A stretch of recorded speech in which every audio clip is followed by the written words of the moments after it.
Hi friends, మీరు new vehicle కొంటున్నారా? అయితే vehicle registration కోసం షోరూమ్ వాళ్ళు లేదా ఆర్టీఓ ఏజెంట్ వాళ్ళు మీకు అతి తక్కువ డబ్బులకే రిజిస్ట్రేషన్ చేసి ఇస్తామంటే అస్సలు చేసుకోకండి. ఎందుకంటే ఎలాంటి రుసుము చెల్లించకుండానే మన తెలంగాణ గవర్నమెంట్ నిర్ణీత గడువులోగా రిజిస్ట్రేషన్ చేసుకుంటే ఉచితంగా చేసుకునే అవకాశం కల్పిస్తుంది. దీనిని మీరే మీ మొబైల్లో ఎటువంటి యాప్ ఇన్స్టాల్ చేయకుండానే డైరెక్ట్ గా రిజిస్ట్రేషన్ చేసుకోవచ్చు. అది ఎలాగో చెప్పే ముందు వీడియోని లైక్ చేసి ఛానల్ ని సబ్స్క్రైబ్ చేసుకోగలరు. సో మొదటగా మీ మొబైల్లో క్రోమ్ బ్రౌజర్ ని ఓపెన్ చేసి గూగుల్ సెర్చ్ లో తెలంగాణ ఆర్టీఏ అని టైప్ చేయండి. ఇందులో ఫస్ట్ ఆప్షన్ ని సెలెక్ట్ చేసి ఓపెన్ చేయండి. ఒకవేళ రాకుంటే డైరెక్ట్ లింక్ వీడియో డిస్క్రిప్షన్ లో ఉంది, చెక్ చేసుకోవచ్చు. సో సైట్ ఓపెన్ చేయగానే ఇలా హోమ్ స్క్రీన్ ఓపెన్ అవుతుంది. ఇందులో right side for online services and payments click here ని సెలెక్ట్ చేయండి. ఇప్పుడు ఇందులో రైట్ సైడ్ సెకండ్ ఆప్షన్ అయిన న్యూ వెహికల్ రిజిస్ట్రేషన్ ని సెలెక్ట్ చేయండి. ఇందులో ఫస్ట్ కాలమ్ లో మీ వెహికల్ టిఆర్ నంబర్ అంటే టెంపరరీ రిజిస్ట్రేషన్ నంబర్, ఇది మీరు న్యూ వెహికల్ కొన్నప్పుడు షోరూమ్ వాళ్ళు మీకు ఇచ్చే వెహికల్ పేపర్స్ లో రాసి ఉంటుంది. అది ఇక్కడ ఎంటర్ చేస్తే సరిపోతుంది. తర్వాత కింద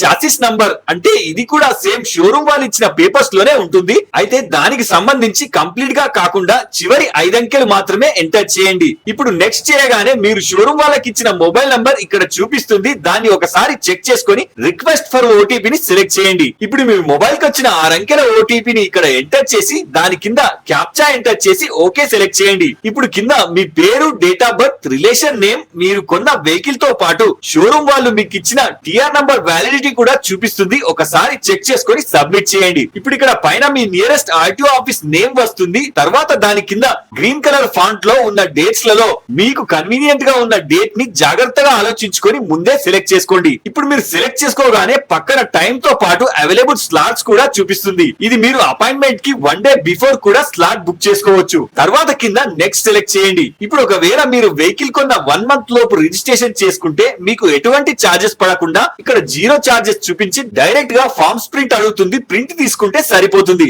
అదే టిఆర్ నంబర్ వచ్చిన 30 డేస్ దాటితే మాత్రం ఎవ్రీ మంత్ వెహికల్ ని బట్టి చార్జెస్ యాడ్ అవుతూ ఇక్కడ చూపిస్తుంది. సో ఎవరికైతే అమౌంట్ చూపిస్తుందో వారి కింద పే నౌ ని సెలెక్ట్ చేయండి. ఇప్పుడు ఇక్కడ మీకు ఎటువంటి బ్యాంక్ లో అకౌంట్ ఉన్నా డైరెక్ట్ గా ఈజీ మెథడ్ కోసం హెచ్డిఎఫ్సి ని సెలెక్ట్ చేయండి. తర్వాత కింద మేక్ పేమెంట్ ని సెలెక్ట్ చేయండి. ఇప్పుడు ఈ విండోలో అన్నిటికంటే ఈజీ మెథడ్ యూపీఐ ని సెలెక్ట్ చేసుకుని జనరేట్ క్యూఆర్ కోడ్ ని సెలెక్ట్ చేస్తే క్యూఆర్ కోడ్ జనరేట్ అయి చూపిస్తుంది. ఇప్పుడు ఈ క్యూఆర్ ని స్కాన్ చేసి పే చేయండి. వన్స్ పేమెంట్ సక్సెస్ఫుల్ అయ్యాక స్క్రీన్ రీడైరెక్ట్ అయి ఫార్మ్స్ ప్రింట్ కోసం చూపిస్తుంది. ఇక్కడ ఫార్మ్స్ ప్రింట్ ని సెలెక్ట్ చేస్తే కన్ఫర్మేషన్ స్లాట్ మీకు చూపిస్తుంది. ఇప్పుడు ఈ ఫార్మ్స్ తో పాటు షోరూమ్ వాళ్ళు మీకు ఇచ్చిన పేపర్స్ అండ్ ఆధార్ తో పాటు ఒకవేళ మీది 2 వీలర్ అయితే హెల్మెట్ బిల్ తో పాటు మీరు బుక్ చేసుకున్న స్లాట్ డేట్ లో ఆర్టీఓ ఆఫీస్ కి వెళ్ళడం మర్చిపోకండి. సో ఈ వీడియోలో మీకు ఏమైనా డౌట్ ఉంటే కింద కామెంట్ చేయండి. ఇలాంటి మరిన్ని అప్డేట్స్ కోసం వీడియో లైక్ చేసి మా ఛానల్ ని సబ్స్క్రైబ్ చేసుకోగలరు. జై హింద్.